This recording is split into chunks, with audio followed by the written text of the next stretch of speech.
السلام عليكم ورحمة الله وبركاته. بسم الله الرحمن الرحيم. الحمد لله رب العالمين، والصلاة والسلام على رسوله الكريم محمد وعلى آله وأصحابه أجمعين، أما بعد. أعوذ بالله من الشيطان الرجيم. بسم الله الرحمن الرحيم. لقد من الله على المؤمنين إذ بعث فيهم رسولا من أنفسهم ويتلو عليهم آياته ويزكيهم ويعلمهم الكتاب والحكمة وإن كانوا من قبل لفي ضلال مبين. وقال النبي صلى الله عليه وسلم: ألا إني أوتيت القرآن ألا إني أوتيت الكتاب ومثله معه. محترم سامعین کرام، صدر اجلاس فضیلت الشیخ اکمل گوہر صاحب حفظہ اللہ، فضیلت الشیخ عنایت اللہ سنابلی مدنی حفظہ اللہ، ناظم اجلاس، علماء کرام اور نوجوانان ملت اسلامیہ، جیسا کہ آپ کو خبر دی گئی کہ اس وقت جو موضوع پیش کیا جانا تھا اور صلاۃ مغرب کے بعد جو موضوع پیش کیا جانا تھا، ان دونوں کو آپس میں ملا دیا گیا ہے تاکہ صلاۃ مغرب کے بعد سوال و جواب کا سیشن بآسانی مکمل کیا جا سکے۔ جو دو موضوعات آپ کے سامنے پیش کرنے تھے، اس وقت کا موضوع تھا کہ سنت رسول ہی مکمل اسلام کی مکمل ترجمانی ہے، یعنی اللہ کے نبی صلی اللہ علیہ وسلم کی سنتیں، آپ کی حدیثیں اور سنت رسول جو ہے، یہ در حقیقت مکمل اسلام کے تحفظ اور مکمل اسلام کی حفاظت کا ذریعہ ہے۔ یا خلاصہ یہ کہا جائے کہ سنت ہی سب کچھ ہے، اس کے بغیر انسان نہ قرآن مجید کے احکامات کو سمجھ سکتا ہے، سنت رسول کو سمجھے بغیر انسان اسلامی احکام و مسائل، اسلامی فضائل اور اسلامی اعتقادات اور اسلام کے مکمل ذخیرے کو سنت کے بغیر سمجھ ہی نہیں سکتا۔ امام مالک رحمۃ اللہ علیہ فرماتے ہیں، یہ سنت جو ہے یہ سفینہ نجات ہے،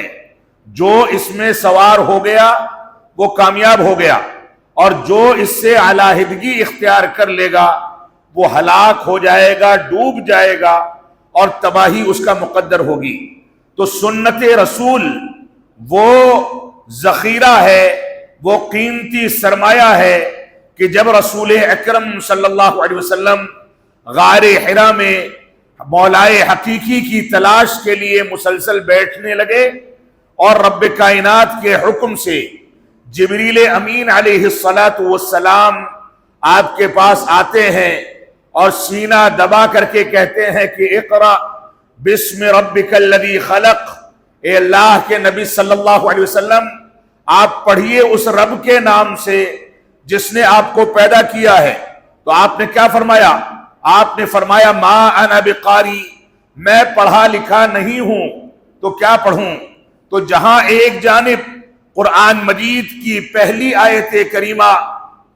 اور پہلی عظیم سورت کا نزول شروع ہوتا ہے اور رب کائنات حکم دیتا ہے کہ آپ پڑھیں اس رب کے نام سے جس نے آپ کو پیدا کیا ہے، وہیں دوسرا چشمہ صافی یا ایک گاڑی کا دوسرا پہیا یا ایک ترازو کا دوسرا پلڑا جس کا حجیت کے لحاظ سے مقام قرآن مجید کے برابر ہے، وہیں پر اس کی ابتدا ہوتی ہے۔ اور اللہ کے نبی صلی اللہ علیہ وسلم فرماتے ہیں ما انا بقاری، تو جہاں ایک جانب اقرأ بسم ربک الذی خلق یہ قرآن مجید کی ابتدا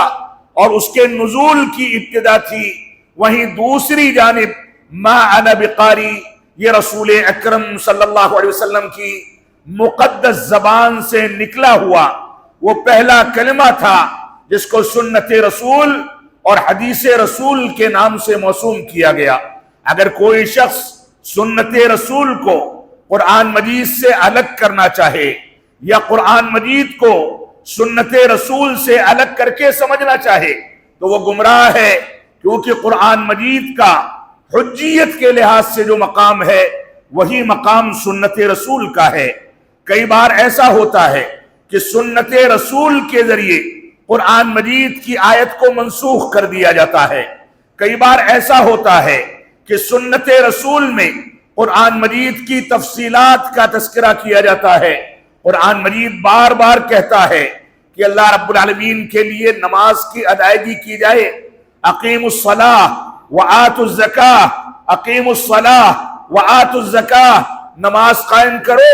اور زکوٰۃ کی ادائیگی کرو۔ لیکن پورا قرآن مجید آپ کھنگال ڈالیں، کہیں نماز کا طریقہ، نماز کے احکامات، نماز کی کیفیت، نماز کے مسائل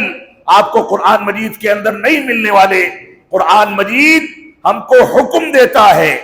متن کی حیثیت سے کہ آپ نماز قائم کریں، وہیں سنت رسول ہم کو بتاتی ہے کہ نماز کیسے قائم کرنی ہے،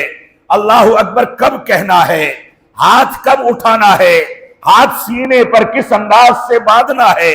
آمین کب کہنی ہے، رکوع کیسے کرنا ہے، رفع الیدین کیسے کرنا ہے، دونوں سجدوں کے درمیان کون سی دعا پڑھی جائے، ایسے ہی تورک کیا ہے، دوسرے مسائل کیا ہیں، اس کی پوری تفصیل سنت رسول کے اندر ملتی ہے۔ تو قرآن مجید کو سنت رسول کے بغیر مکمل طریقے سے سمجھا نہیں جا سکتا، اور سنت رسول کا حق قرآن مجید پر عمل پیرا ہوئے بغیر مکمل نہیں کیا جا سکتا ہے۔ یہ دونوں کی دونوں چیزیں ایک دوسرے کو لازم و ملزوم ہیں، جہاں قرآن مجید ہے وہیں سنت رسول ہے۔ اور کیوں نہ ہو، جب رب کائنات نے نبی آخر الزماں جناب محمد الرسول اللہ صلی اللہ علیہ وسلم کو معراج کے موقع سے تفاصیل کے ساتھ ساری کی ساری چیزیں عطا فرمائی، اللہ رب العالمین نے اللہ کے نبی صلی اللہ علیہ وسلم کی اتباع اور آپ کی پیروی کو اپنی پیروی قرار دے کر کے فرمایا، من یطع الرسول فقد اطاع اللہ، جس نے رسول کی اطاعت کر لی اس نے گویا رب کائنات کی اطاعت کر لی۔ اور کیوں نہ ہو سنت رسول کا یہ مقام، کیونکہ سنت رسول لوگوں کے عام معمولات میں، زندگی میں، اٹھنے بیٹھنے میں، چلنے پھرنے میں، یہاں تک کہ استنجا اور قضاء حاجت میں تمام کی تمام تفاصیل کو ذکر کرنے والا وہ واحد ذریعہ ہے جو قرآن مجید کی تکمیل کے لیے اور قرآن مجید کی شرح و تفسیر کے لیے نازل کیا گیا۔ اللہ کے نبی صلی اللہ علیہ وسلم کے بارے میں رب کائنات نے خود گواہی دے دی، وما ينطق عن الهوى ان هو الا وحی یوحى، کہ ہم اللہ کے نبی صلی اللہ علیہ وسلم جو کچھ باتیں کہتے ہیں یہ اپنی مرضی سے نہیں کہتے، اپنے دل میں جو بات آتی ہے اس کو بیان نہیں کر دیتے، بلکہ ان ہوا الا وحی یوحى، آپ جو کچھ فرماتے ہیں یہ رب کائنات کی نازل کردہ وحی ہوتی ہے، اللہ رب العالمین کا پیغام ہوتا ہے۔ رب کائنات جبریل امین علیہ السلام کے ذریعے جہاں قرآن مجید کو نازل فرماتا ہے، وہیں حدیث رسول بھی آسمان سے نازل کی جاتی ہے، بلکہ ان دونوں کے درمیان جو فرق رکھے گئے ہیں اس پر تفصیلی گفتگو کی ضرورت ہے، لیکن حجیت کے لحاظ سے دونوں کا یکساں مقام ہے۔ تو سنت رسول، حدیث رسول، رسول اکرم صلی اللہ علیہ وسلم کی پیروی، آپ کی اتباع، آپ نے جو کچھ کہہ دیا اس کو اپنا لینا، جن چیزوں سے روک دیا ان چیزوں سے اجتناب کرنا، جو طریقہ بتا دیا اسی طریقے کے مطابق عبادات کو انجام دینا، یہ سنت رسول کا بنیادی خلاصہ ہے۔ کوئی شخص یہ کہتا ہے کہ نماز میں ہم ہاتھ پیٹھ پر باندھیں گے کیونکہ ہم صرف قرآن کو تسلیم کرتے ہیں، کوئی قرآن مجید کو ماننے کا دعویٰ کرنے والا اور حجیت حدیث کا انکار کرنے والا آ کر کے دین اسلام کی تعبیر اپنے لحاظ سے پیش کرنا چاہے تو ہم اس کو ایک مجنون اور ایک پاگل اور گمراہی پھیلانے والے شخص کے سوا کچھ نہیں سمجھ سکتے، تو سنت رسول یہ وہ پیمانہ ہے اور وہ سفینہ ہے، وہ سرچشمہ ہے جس کو ساری دنیا کے تمام مراحل میں علماء کرام نے اس کے لیے جتن کیے۔ رب کائنات نے محدثین کا سلسلہ چلایا، محدثین نے اپنے جان و مال کی پرواہ کیے بغیر اس کے تحفظ کے لیے سارے جتن کیے، صحیح کو سقیم سے، صحیح کو ضعیف سے، صحیح کو موضوع سے، کمزور کو قوی سے الگ کر کے دنیا کے سامنے ایک دستور پیش کر دیا کہ اس طریقے سے سنت رسول کے مقام کو سمجھا جائے۔ یہی وجہ ہے کہ یہ سنت رسول راہ نجات ہے، یہ سنت رسول آخرت کی کامیابی کی سیڑھی ہے، یہ سنت رسول ہے جس کے بارے میں قبر کے 3 سوالات میں سے ایک سوال کیا جائے گا کہ تم اس شخصیت کے بارے میں کیا جانتے ہو جس کو محمد الرسول اللہ کہا جاتا تھا۔ کوئی سنت رسول کا حق ادا نہ کرے تو محمد الرسول اللہ کے بارے میں جواب دینے کا اہل نہیں ہے، اور قبر کے دونوں پارٹوں کو اس کے لیے ملا دیا جائے گا، زمین کو تنگ کر دیا جائے گا، عذاب میں مبتلا کر دیا جائے گا۔ تو سنت رسول کا مقام اسی طریقے سے عظمت والا، بلندی والا، اور اسی وجہ سے اللہ کے نبی صلی اللہ علیہ وسلم نے فرمایا الا انی اوتیت القرآن ومثلہ معہ، فرمایا اے لوگو سنو، خبردار اس بات کو کان کھول کر کے سن لو کہ مجھ کو جیسے قرآن مجید دیا گیا ہے ویسے ہی اسی جیسی ایک چیز اور دی گئی ہے، یعنی سنت رسول دی گئی ہے۔ یہ سنت قرآن مجید کے مانند حجیت کا سامان پیدا کرتی ہے، یہ سنت قرآن مجید کے طریقے سے دین کی تفاصیل بیان کرتی ہے۔ جہاں قرآن مجید ہم کو اجمالی طور پر دین پر چلنے کا حکم دیتا ہے، وہیں سنت رسول اس کی تفصیل بیان کر کے ہمارے لیے راستے کو آسان کرتی ہے۔ تو یہ نبی آخر الزماں اور یہ سنت رسول، اس کے خلاف اس دنیا میں اس کی تاریخ کو آپ اٹھا کر کے دیکھ لیں کہ ابتدا میں کفار و مشرکین مکہ نے رسول اکرم صلی اللہ علیہ وسلم کو قتل کرنے کی سازشیں کی، آپ کے مشن کو ملیا میٹ کرنے کی کوشش کی، اور آج بھی جو دشمنان اسلام ہیں وہ سب سے پہلے سنت رسول سے مخالفت کر کے کہیں یہ پروپیگنڈا کرتے ہیں کہ حدیث و سنت کے درمیان فرق کیا جائے گا، کہیں یہ کہتے ہیں کہ حجیت حدیث ہم تسلیم نہیں کرتے، کہیں خبر واحد کا انکار کرتے ہیں، کہیں عقل پر سنت رسول کو تول کر کے عقل کے مطابق دین کو حاصل کرتے ہیں، اور جو حدیث عقل کے خلاف جاتی ہے، چاہے صحیح بخاری کی روایت ہو، صحیح مسلم کی روایت ہو، یا صحیح سند سے ثابت شدہ کوئی بھی روایت ہو، اس کو کنارے کر کے اس کا انکار کر دیتے ہیں۔ یہ عقل کے دشمن ہیں، یہ دین کے دشمن ہیں، یہ فطرت انسانی کے دشمن ہیں۔ ان لوگوں نے سنت کو اسی طریقے سے اپنا تختہ مشق بنایا ہے جیسے کفار و مشرکین مکہ نے نبی آخر الزماں کے مشن کو کچلنے کی کوشش کی تھی، ویسے ہی آج سنت رسول کی عداوت پالنے والے، سنت رسول کو کنارے کرنے والے، سنت رسول کو بے حیثیت کرنے والے آج اسلام کو منہدم کرنا چاہتے ہیں۔ لہذا ہماری ذمہ داری یہ ہے کہ سنت کے مقام کو، سنت کی عظمت کو سمجھیں، اور اس سنت کی عظمت کیوں کرنا ہو جب رب کائنات نے قرآن مجید میں واضح کر دیا کہ اللہ رب العالمین نے احسان عظیم کیا ہے انسانیت پر، احسان عظیم کیا ہے مومنوں اور مسلمانوں پر۔ اذ بعث فیہم رسولا من انفسہم یتلو علیہم آیاتہ ویزکیہم ویعلمہم الکتاب والحکمہ وَإِن كَانُوا مِن قَبْلُ لَفِي ضَلَالٍ مُبِينٍ۔ رب کائنات نے واضح کر دیا کہ مستقل طور سے گہری گمراہی میں، گمراہی کے گڈھوں میں اور ایسے ہی گمراہی کی زندگی گزارنے والوں کی فہرست میں شامل ہونے کے بعد رب کائنات نے اس انسانیت پر اتنا عظیم احسان فرمایا کہ اذ بعث فیہم رسولا من انفسہم، کہ انہی میں کا، انسانوں میں کا، انہی میں کا، یعنی ان کے ساتھ زندگی گزارنے والا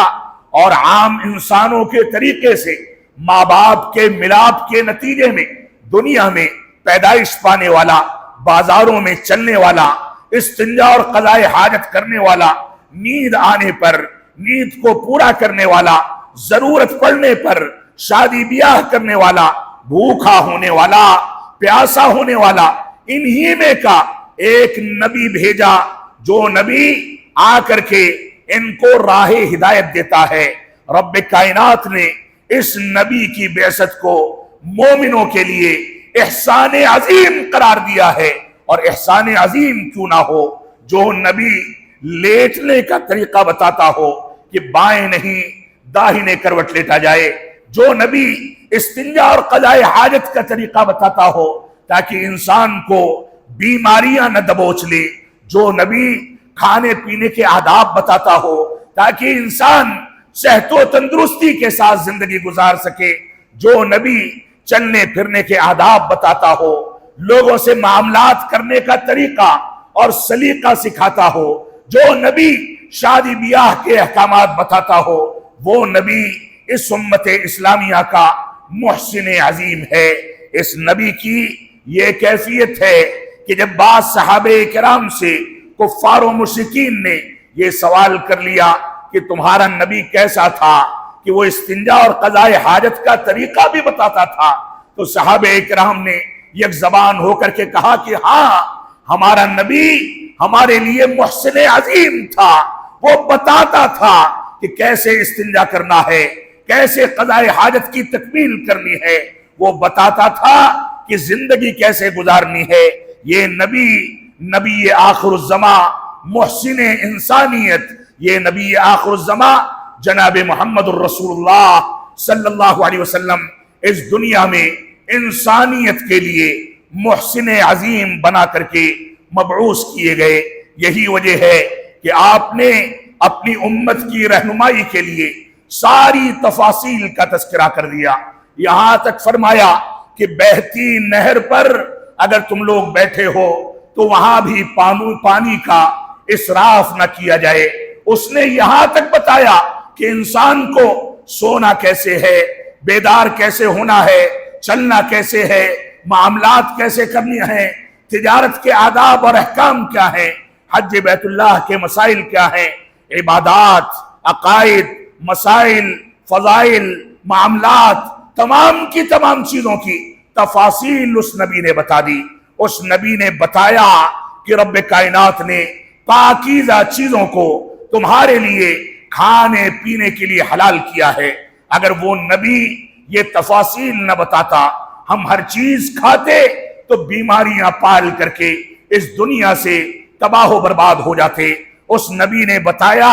کہ کیا کھانا ہے، کیا پینا ہے۔ اس نبی نے تفاصیل کے ساتھ تذکرہ کیا کہ کون سی چیزیں حلال ہیں، کون سی چیزیں حرام ہیں۔ اس نبی نے تفصیل کے ساتھ یہ بتایا کہ انسان نشہ آور چیزوں کو استعمال کر کے اپنی بہن اور بیٹی اور اپنی بیوی اور بیٹی کے درمیان تفریق کرنے کو اگر بھول جائے تو یہ انسانیت کا اور انسانیت کو اختیار کرنے کا طریقہ نہیں ہے۔ لہذا اس نے نشہ آور چیزوں میں جہاں شراب کو، نشہ آور چیزوں کو، گانجے کو، ساری کی ساری چیزوں کو حرام کیا، وہیں تمباکو کو، بیڑی سگریٹ کو اور ایسے ہی کھینی اور گل کو، ساری کی ساری چیزوں کو حلال کرنے کے بجائے حرام کیا، کیونکہ یہ چیزیں انسان کے لیے بیماریوں کا ذخیرہ اور بیماریوں کا پیش خیمہ ہیں۔ آج دنیا کتنی بھی ترقی کر جائے، 1450 سال پہلے زندگی گزارنے کے جو اسالیب اور جو دستور ہمارے نبی آخر الزمان نے بتا دیا، وہ دستور اور وہ اسالیب آج بھی بڑی بڑی بیماریوں سے مقابلہ کرنے کے لیے ایک آسان ہتھیار کے طور پر استعمال کیا جا سکتا ہے۔ ہمارے نبی نے یہی اتنا نہیں بتایا کہ تم کمرے میں داخل ہو اور آرام سے سو جاؤ، بلکہ یہاں تک بتایا کہ داہنے کروٹ سو۔ اور آپ جانتے ہیں میڈیکل سائنس اس کے بارے میں کیا تفاصیل بیان کرتی ہے۔ تو ہمارا نبی اتنا مشفق و مہربان تھا کہ اس نے انسانیت کو، شرافت کو، اسلام کو، ایمان کو، رواداری کو اور دنیا میں جینے کے سلیقے کو، ہر چیز کو تحفظ فراہم کیا تاکہ ایک انسان انسانوں جیسی زندگی، شریفانہ زندگی، سادگی والی زندگی اور فطری زندگی گزار کر کے اس دنیا سے رخصت ہو سکے۔ تو ہمارا نبی محسن عظیم تھا۔ تو رب کائنات نے فرمایا لقد من اللہ علی المؤمنین اذ بعث فیہم رسولا من انفسہم یتلو علیہم آیاتہ ویزکیہم ویعلمہم الکتاب والحکمہ وَإِن كَانُوا مِن قَبْلُ لَفِي ضَلَالٍ مُبِينٍ۔ رب کائنات نے واضح کر دیا کہ تحقیق کہ ہم نے مومنوں پر احسان عظیم کیا کہ ان کے درمیان رسول اکرم صلی اللہ علیہ وسلم کو، جو انہی میں سے انسان تھے، بشر تھے، ان کو مبعوث فرمایا۔ اور اس کے بعد یہ نبی جب نبوت سے سرفراز ہو جاتا ہے تو ان کے اوپر قرآن مجید کی آیتوں کی تلاوت کرتا ہے، ان کو تزکیہ دیتا ہے، پاکیزہ راستہ دکھاتا ہے اور ان کو کتاب و حکمت یعنی قرآن و سنت کی تفاصیل بیان کرتا ہے۔ اسی آیت کریمہ میں رب کائنات نے فرما دیا وَيُعَلِّمُهُمُ الْكِتَابَ وَالْحِكْمَةِ، ان لوگوں کو کتاب اور حکمت کے ذریعے سے وہ تعلیم دیتا ہے، سکھاتا ہے، تربیت دیتا ہے۔ رب کائنات نے اسی آیت کریمہ میں واضح کر دیا کہ ایک جانب وہ کتاب کو پڑھ کر کے سناتا ہے اور دوسری جانب حکمت کی باتیں کرتا ہے۔ علماء اسلام اور مفسرین قرآن اور صحابہ کرام اور اسلاف امت نے عموماً الکتاب کے ساتھ الحکمہ کے لفظ کی تفسیر کرتے ہوئے حکمت سے سنت رسول کو مراد لیا ہے۔ تو رب کائنات نے اس آیت کریمہ میں بھی سنت رسول کا تذکرہ کر کے واضح کر دیا۔ تو رسول کی اطاعت یہ رب کائنات کی اطاعت ہے۔ اس وجہ سے رب کائنات نے قرآن مجید میں اس بات کو واضح کر دیا رسول کی نافرمانی یہ جہنم کا ذریعہ اور جہنم میں پہنچانے کا سبب ہے۔ اللہ رب العالمین نے ارشاد فرمایا وَمَن يُشَاقِقِ الرَّسُولِ مِن بَعْدِ مَا تَبَيَّنَ لَهُ الْهُدَى وَيَتَّبِعْ غَيْرَ سَبِيلِ الْمُؤْمِنِينَ نُوَلِّهِ مَا تَوَلَّى وَنُصْلِهِ جَهَنَّمَ وَسَاءَتْ مَصِيرًا۔ رب کائنات نے فرمایا جو رسول کی نافرمانی کرتے ہیں من بعد ما تبین له الہدی، اس کے بعد کہ ان کے سامنے ہدایت کا راستہ واضح ہو جائے، وَيَتَّبِعْ غَيْرَ سَبِيلِ الْمُؤْمِنِينَ نُوَلِّهِ مَا تَوَلَّى۔ اسلاف امت کے کئی سارے علماء کہتے ہیں یہاں غیر سبیل المؤمنین سے مراد صحابہ اور تابعین ہیں۔ رب کائنات نے صحابہ اور تابعین یعنی منہج سلف صالحین کی اس آیت کریمہ میں وضاحت کر دی۔ جس نے رسول کے راستے کو چھوڑا اور غیر مومنوں کے راستے کو اپنایا یعنی صحابہ کرام اور اسلاف امت اور خیر القرون کے طریقے کو چھوڑ کر کے تقلید شخصی کے جوہر میں اور غلط انداز کے فتووں کی دنیا میں اپنے آپ کو گمراہ کیا، تو اللہ رب العالمین فرماتا ہے نُوَلِّهِ مَا تَوَلَّى، ہم اس کو اسی راستے پر لگا دیتے ہیں جس راستے پر وہ چلنا چاہتا ہے، اس کے لیے اسی راستے کو مزین کر دیا جاتا ہے جس کا اس نے انتخاب کیا ہے۔ وَنُصْلِهِ جَهَنَّمَ وَسَاءَتْ مَصِيرًا، اور اس کو جہنم میں پہنچا دیتے ہیں اور یہ بہت برا ٹھکانہ ہے۔ لہذا ہماری ذمہ داری ہے کہ ہم قرآن و سنت کے مطابق زندگی گزاریں۔ رسول اکرم صلی اللہ علیہ وسلم فرماتے ہیں فَإِنَّهُ مَن يَعِشْ مِنْكُمْ بَعْدِي فَسَيَرَى اخْتِلَافًا كَثِيرًا فَعَلَيْكُمْ بِسُنَّتِي وَسُنَّةِ الْخُلَفَاءِ الرَّاشِدِينَ الْمَهْدِيِّينَ تَمَسَّكُوا بِهَا وَعَضُّوا عَلَيْهَا بِالنَّوَاجِذِ وَإِيَّاكُمْ وَمُحْدَثَاتِ الْأُمُورِ فإن كل محدثة بدعة وكل بدعة ضلالة وكل ضلالة في النار۔ الفاظ کے مختلف فرق کے ساتھ مختلف روایتوں میں یہ الفاظ وارد ہوئے ہیں۔ اللہ رب العالمین نے صحیح اس روایت کو علامہ البانی نے صحیح قرار دیا۔ اللہ کے نبی صلی اللہ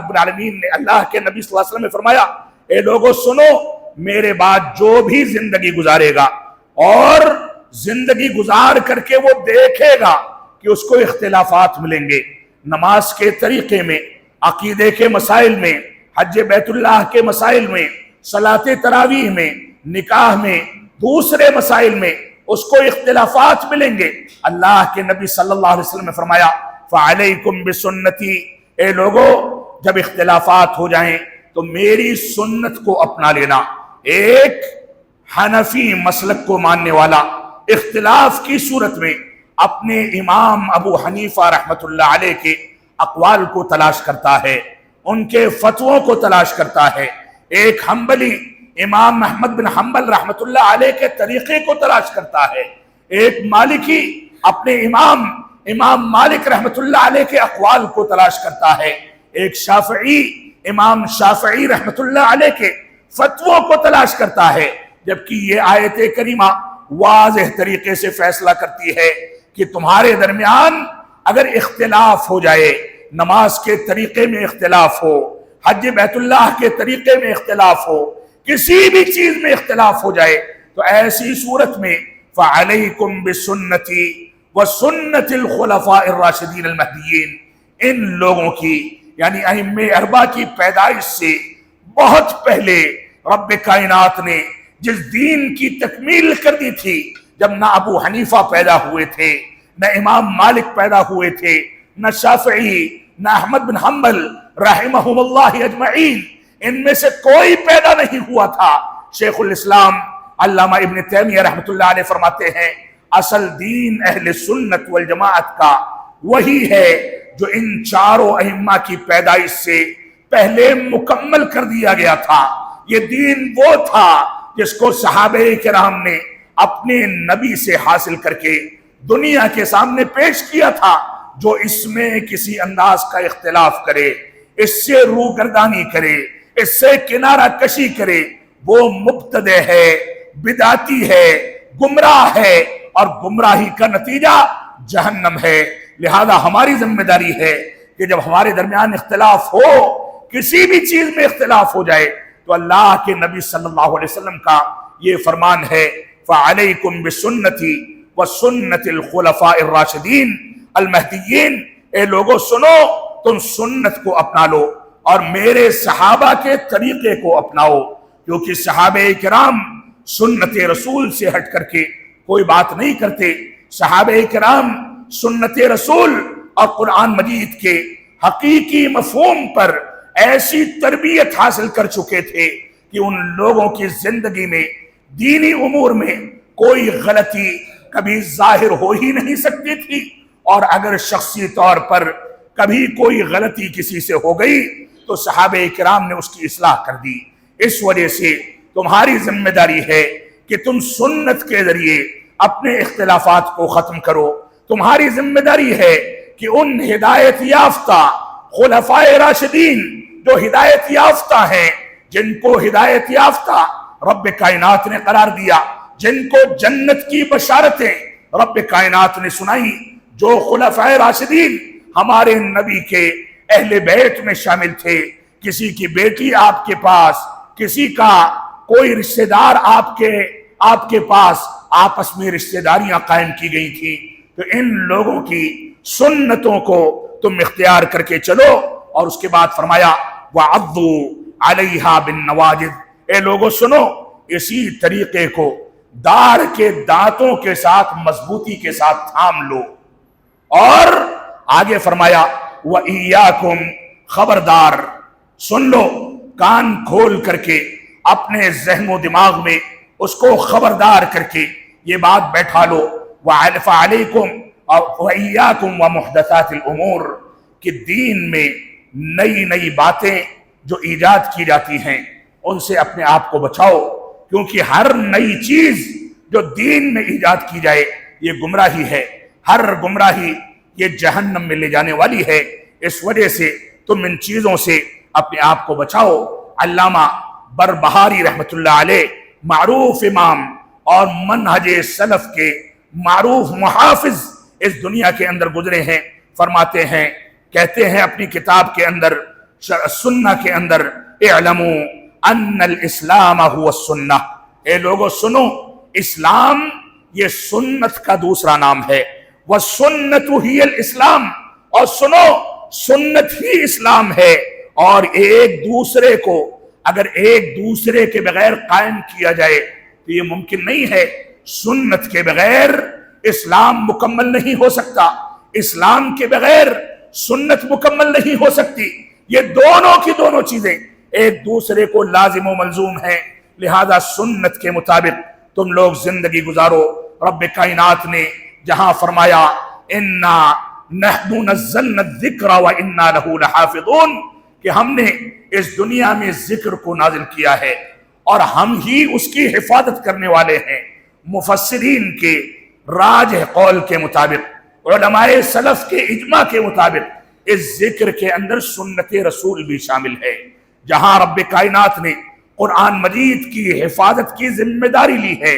وہیں رب کائنات نے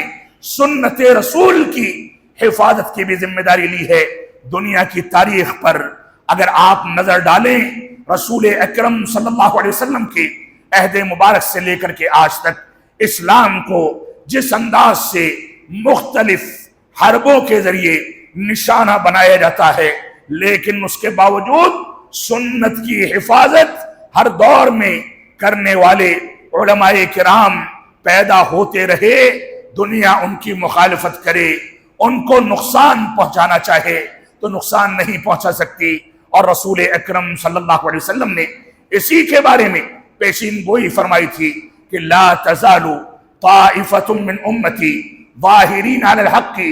لا یضرهم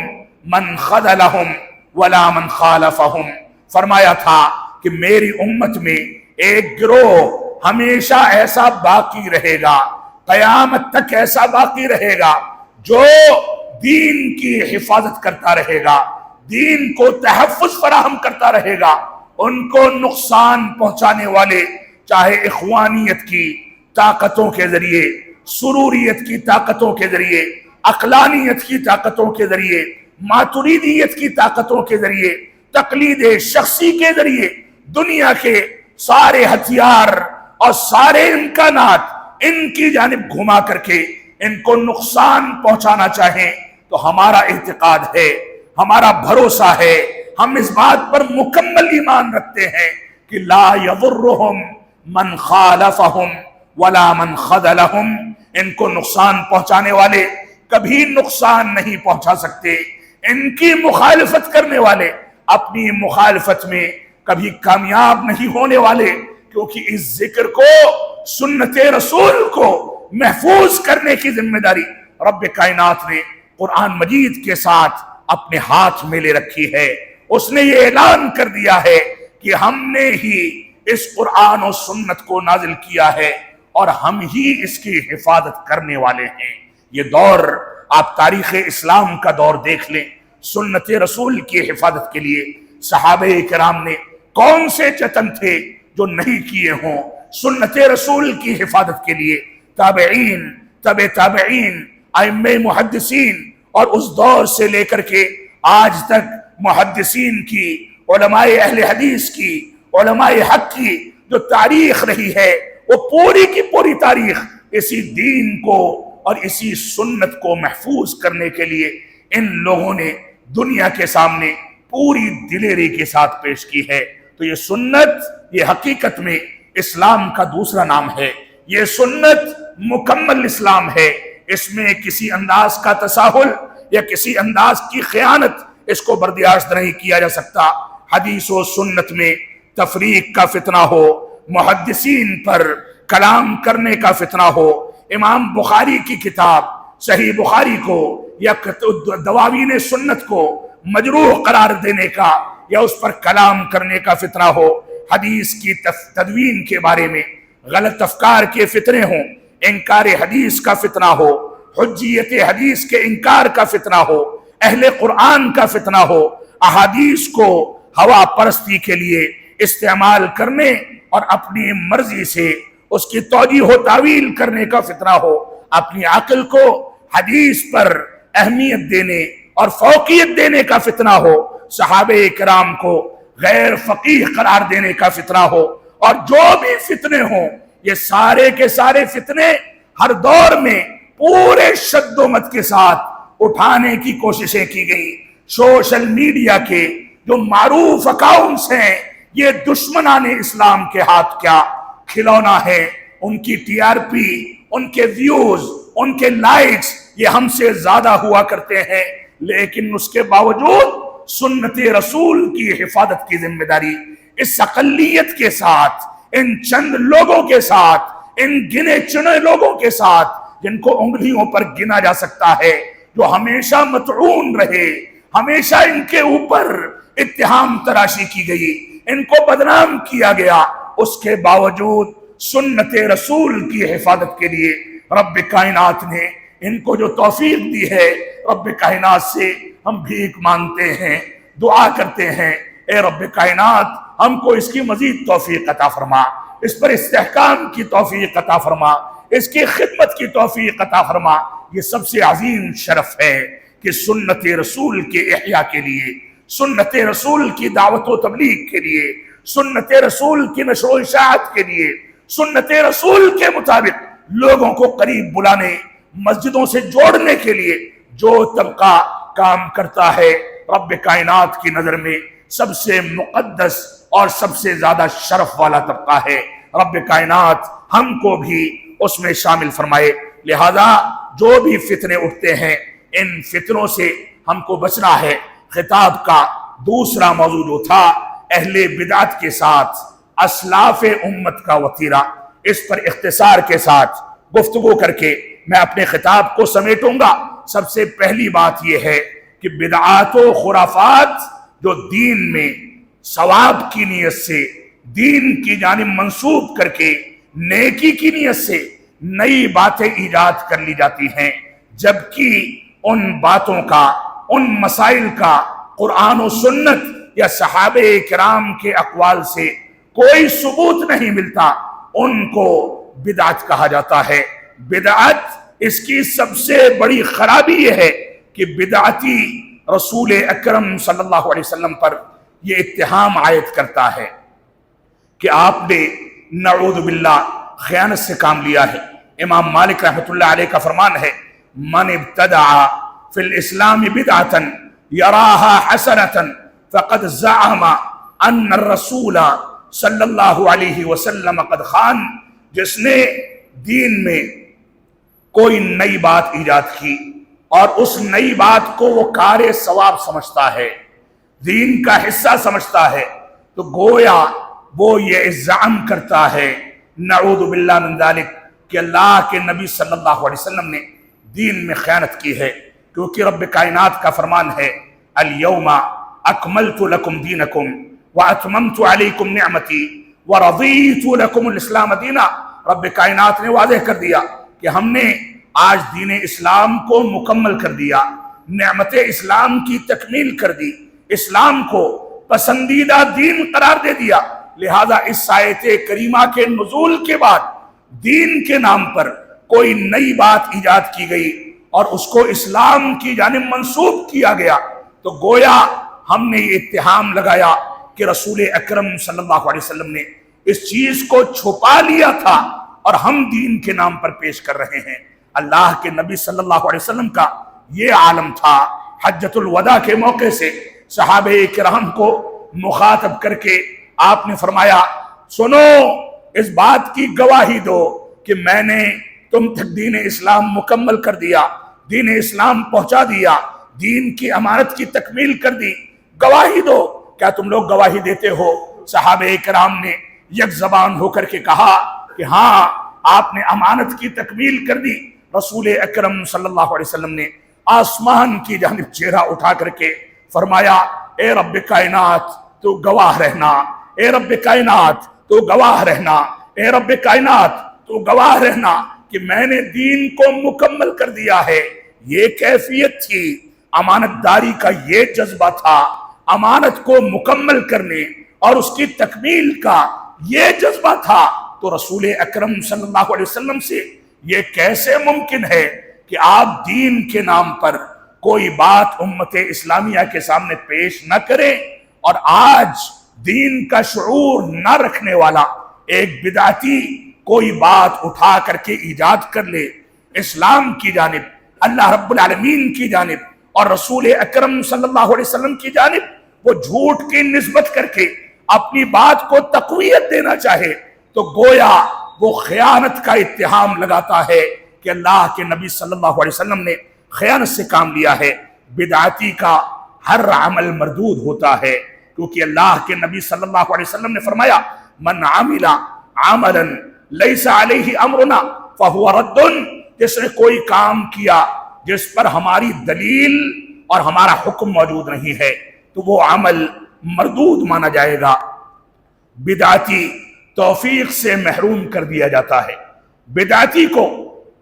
عمل صالح کی توفیق سے محروم کر دیا جاتا ہے۔ رب کائنات نے سورہ آل عمران میں ارشاد فرمایا وَمَن يَعْتَصِم بِاللَّهِ فَقَدْ هُدِيَ إِلَى صِرَاطٍ مُسْتَقِيمٍ، جس نے اللہ کی رسی کو مضبوط کر دیا، مضبوطی کے ساتھ تھام لیا، اس کو صراط مستقیم کی جانب ہدایت دی جاتی ہے۔ ظاہر سی بات ہے بدعتی اگر رسی کو کمزور کرتا ہے، دین میں نئی باتیں ایجاد کرتا ہے، تو اس کو ہدایت کے راستے سے محروم کر دیا جاتا ہے، وہ راہ ہدایت سے بھٹک جاتا ہے، اور اسی بدعت کے نتیجے میں وہ بڑی بڑی گمراہیوں میں اپنے آپ کو کھو بیٹھتا ہے۔ ایسے ہی جنت سے دوری اور آخرت کی ذلت کا سبب ہے۔ اللہ کے نبی صلی اللہ علیہ وسلم نے اسی کے بارے میں فرمایا جب آپ حوض پر ہوں گے اور وہاں کچھ امتی لائے جائیں گے، کچھ لوگوں کو قریب کیا جائے گا، تو اللہ کے نبی صلی اللہ علیہ وسلم جب فرشتے ان کو روکیں گے، ان کو دور کریں گے، تو آپ فرمائیں گے ان کے اعضائے وضو چمک رہے ہیں، یہ میرے امتی ہیں، ان کو مجھ سے دور کیوں کیا جا رہا ہے؟ تو فرشتے خبر دیں گے کہ آپ نہیں جانتے کہ آپ کے بعد ان لوگوں نے دین میں نئی باتیں ایجاد کر لی تھی۔ تو اللہ کے نبی صلی اللہ علیہ وسلم فرمائیں گے سحقن سحقن لمن غیر بعدی، جن لوگوں نے میرے بعد دین کے اندر نئی چیزیں ایجاد کر کے تبدیلی پیدا کر دی، ان کو مجھ سے دور کر دیا جائے، مجھ سے دور کر دیا جائے، مجھ سے دور کر دیا جائے۔ یہ بدعتی کی محرومی ہوگی جو آخرت میں نبی اکرم صلی اللہ علیہ وسلم کی سفارش سے، آپ کی شفاعت سے محروم کر دیا جائے گا۔ یہ بدعت اللہ کے رسول صلی اللہ علیہ وسلم سے بیزاری کا اظہار ہے۔ اللہ کے نبی صلی اللہ علیہ وسلم نے فرمایا من رغب عن سنتی فلیس منی، جس نے میری سنت سے اعراض کیا وہ مجھ میں سے نہیں ہے۔ یہ بدعتی سب سے پہلے بدعت کو سنت کا نام دے کر کے، بدعت کو اسلام کا نام دے کر کے اہم سنت اور اصلی سنت سے اپنے آپ کو دور کرتا ہے۔ اور رسول اکرم صلی اللہ علیہ وسلم فرمایا جس نے سنت سے اعراض کیا فلیس منا، وہ ہم میں سے نہیں ہے۔ لہذا بدعت یہ ہمیں رسول اکرم صلی اللہ علیہ وسلم کی برسے براعت کا مستحق بناتی ہے۔ ایسے ہی یہ بدعت خطرناک بوجھ ہے۔ اللہ کے نبی صلی اللہ علیہ وسلم کا فرمان ہے من سنّا فی الاسلام سنتا سیئتا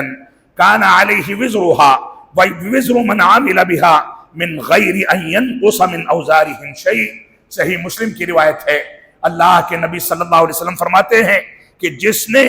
دین کے اندر، اسلام کے اندر کوئی نیا طریقہ ایجاد کیا اور کوئی غلط طریقہ اختیار کیا تو اس کے اوپر اس کو ایجاد کرنے کا بوجھ، اور جو لوگ اس کی رہنمائی میں اس چیز کو اختیار کریں گے ان سب کا بوجھ اس کے کندھوں پر ڈالا جائے گا، اور کسی کے بوجھ میں کوئی کمی نہیں کی جائے گی۔ یہ سنت رسول سے دوری کا نتیجہ ہے۔ بدعت کے بارے میں اہل سنت والجماعت کے دو ضوابط کو میں آپ کے سامنے ذکر کر دوں۔ پہلا ضابطہ یہ ہے کہ بدعت دین اسلام میں کبیرہ گناہوں سے بڑا جرم ہے، بدعت کبیرہ گناہوں سے بڑا جرم ہے۔ زناکاری، شراب خوری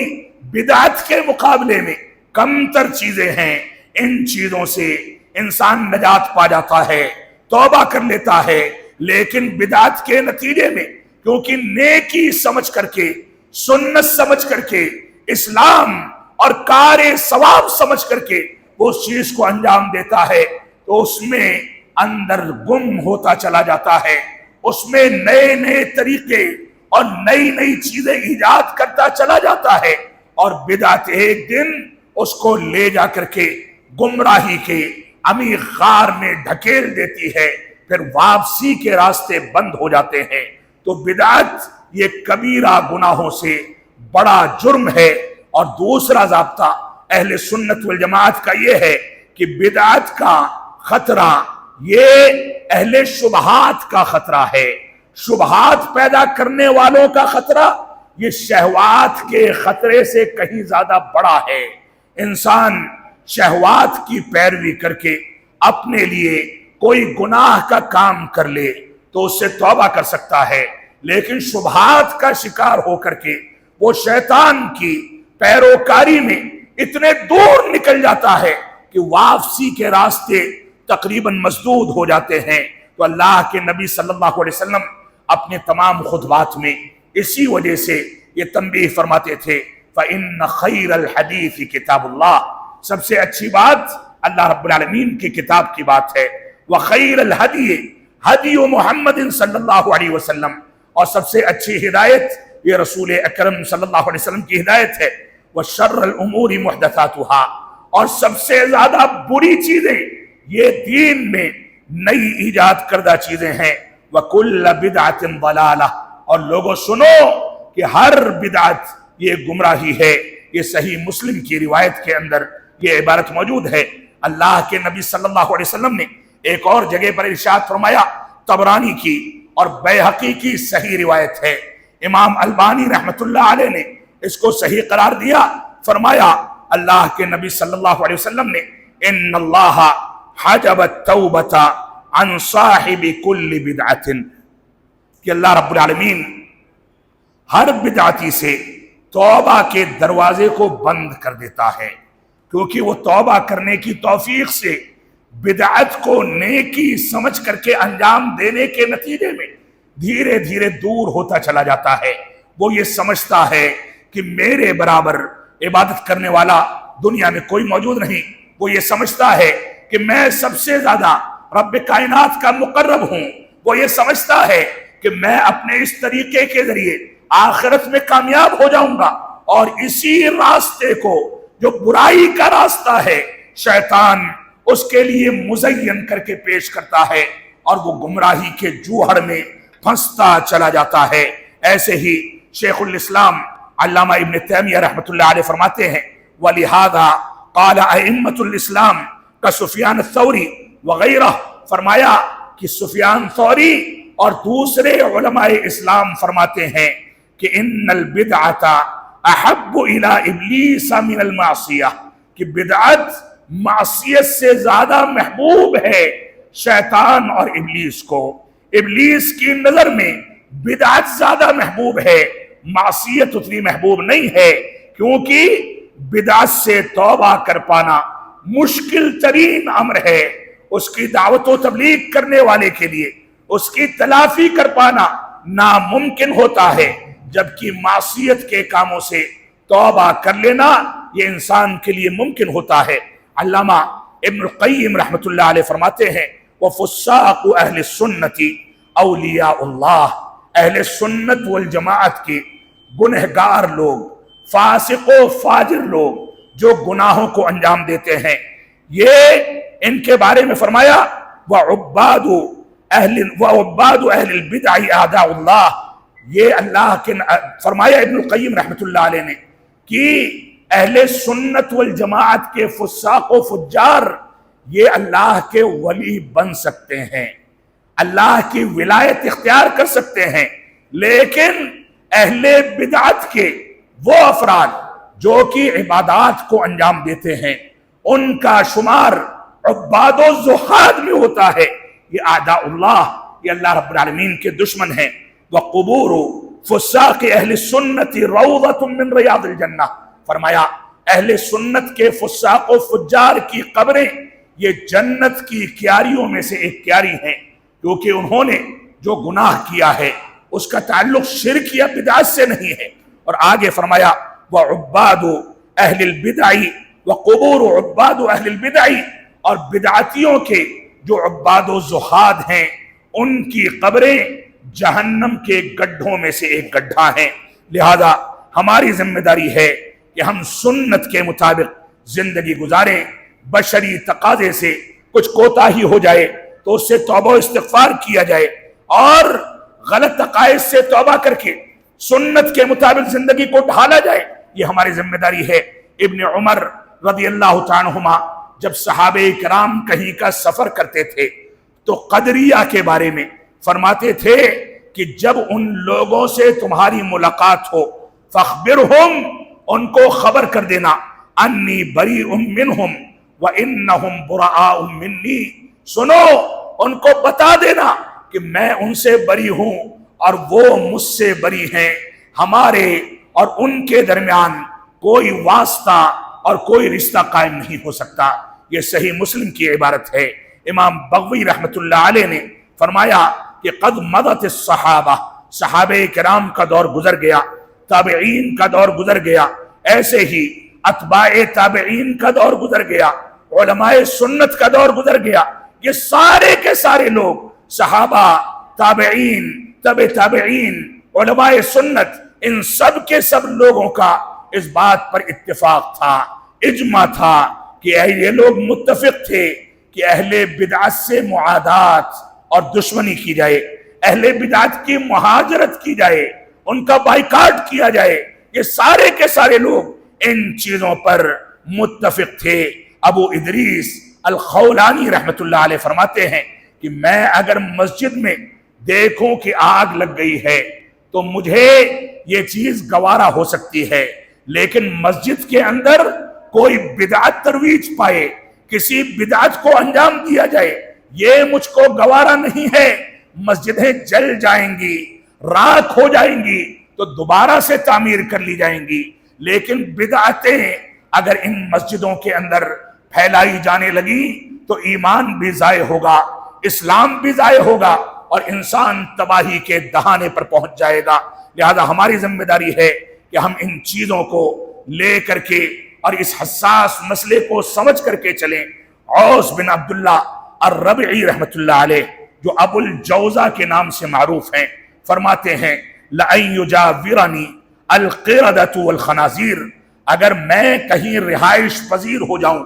کوئی مکان تعمیر کروں، میرے پڑوس میں بندر اور خنزیر اور سور رہتے ہوں تو میں اس بات کو برداشت کر سکتا ہوں، اس کے بالمقابل کہ ان یجاورنی رجل من اہل الاہواء، کہ میرے پڑوس میں کوئی بدعتی آ کر کے بس جائے۔ سور اور بندر کو برداشت کر لیں گے، لیکن بدعتی کو اہل سنت والجماعت گوارا نہیں کرتے تھے، جیسا کہ ابانہ کی اس روایت کے اندر اس بات کا تذکرہ موجود ہے۔ فرماتے ہیں ایسے ہی بہت ساری روایتیں ہیں۔ عبداللہ بن مسعود رضی اللہ عنہ کا فرمان ہے، علامہ البانی نے اس اثر کو صحیح قرار دیا، کہتے ہیں القصد فی السنت خیر من الاجتہاد فی البدعہ، سنت کا ارادہ کر لینا، سنت کی ترویج کے لیے انسان اپنی پلاننگ کرے، یہ کر لینا، بدعت کے لیے کوششیں کرنے، جتن کرنے، مال و دولت صرف کرنے،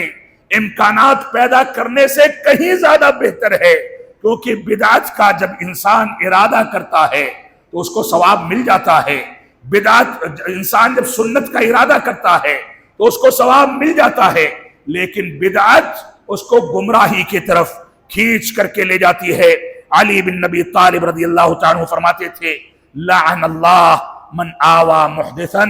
فرماتے تھے اللہ رب العالمین کی لعنت ہو اس پر جو بدعتی کو پناہ دیتا ہو۔ صحیح مسلم کی روایت ہے۔ علامہ ابن تیمیہ رحمت اللہ علیہ نے